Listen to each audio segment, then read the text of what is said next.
राम राम। कहते हैं आपके द्वार पर कोई मांगने आता है तो किसी विवशता से आता है, किसी मजबूरी से आता है। आप उसको कुछ दे नहीं सकते तो मत दीजिए, लेकिन दुत्कारिए मत। उसके साथ प्रेम से बोलिए, प्यार से बोलिए, क्योंकि ना जाने किस रूप में नारायण आ जाए।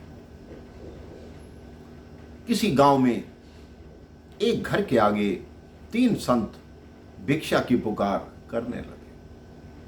उस घर की जो गृहिणी थी वो बाहर आई, उन्होंने प्रणाम किया और बोला कि महाराज भीतर चलिए, मैं आपको भोजन कराती।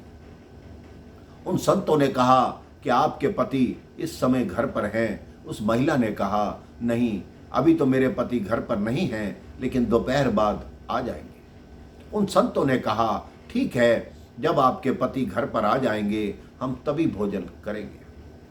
दोपहर बाद उस महिला के पति घर पर आ गए। उसने पति को सारी बात बताई। उनके पति ने कहा ठीक है, उन संतों को भीतर ले आओ और भोजन कराओ। अब वो महिला बाहर संतों के पास पहुंची, प्रणाम करके बोली कि मेरे पति घर पर आ गए हैं, आप चलिए भोजन कीजिए। उन संतों ने कहा ठहरो देवी, पहले हम तुम्हें अपना नाम बताते हैं, फिर उसके बाद सारी बात बताएंगे।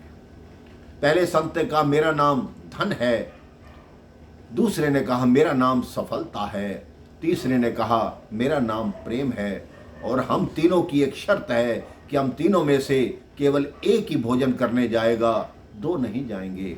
आप जाकर अपने परिवार से विचार विमर्श कीजिए, सलाह कीजिए कि किसको अंदर बुलाना चाहते हैं, किसको भोजन कराना चाहते हैं। उस महिला ने सारी बात अपने पति को बताई। पति ने कहा जिनका नाम धन है उनको अंदर ले आओ, अगर धन आ जाएगा तो हमारा जीवन खुशहाल हो जाएगा, हमें कोई कमी नहीं रहेगी।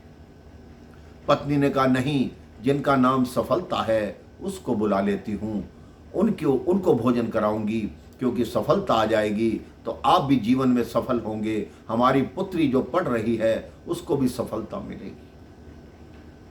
उनकी सारी बात उनकी पुत्री सुन रही थी। उस पुत्री ने कहा नहीं माताजी, नहीं पिताजी, जिनका नाम प्रेम है उनको भीतर बुलाइए, क्योंकि जहाँ प्रेम का वास होगा वहाँ किसी बात की कोई कमी नहीं होगी। उस महिला ने बाहर जाकर कहा कि हे साधु महाराज, जिनका नाम प्रेम है वो घर के भीतर आइए और भोजन करिए। जब प्रेम को आमंत्रित किया तो तीनों संत घर के भीतर चलने लगे।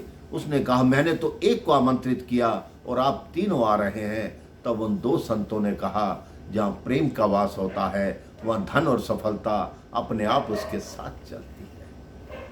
आप ये सोचिए, अपने परिवार में प्रेम बनाकर रखिए, अपने परिवार में ईर्ष्या मत रखिए, भेदभाव मत रखिए, दूसरे को देखकर जलन मत रखिए। ये मत सोचिए कि वो ऐसा खा रहा है, मैं ऐसा क्यों नहीं खा रहा। अपने मन को खुश रखिए, परिवार में रहिए, एकजुट रहिए, हमेशा खुश रहिए और प्रेम से बोलते रहिए। राम राम, जय श्री राम।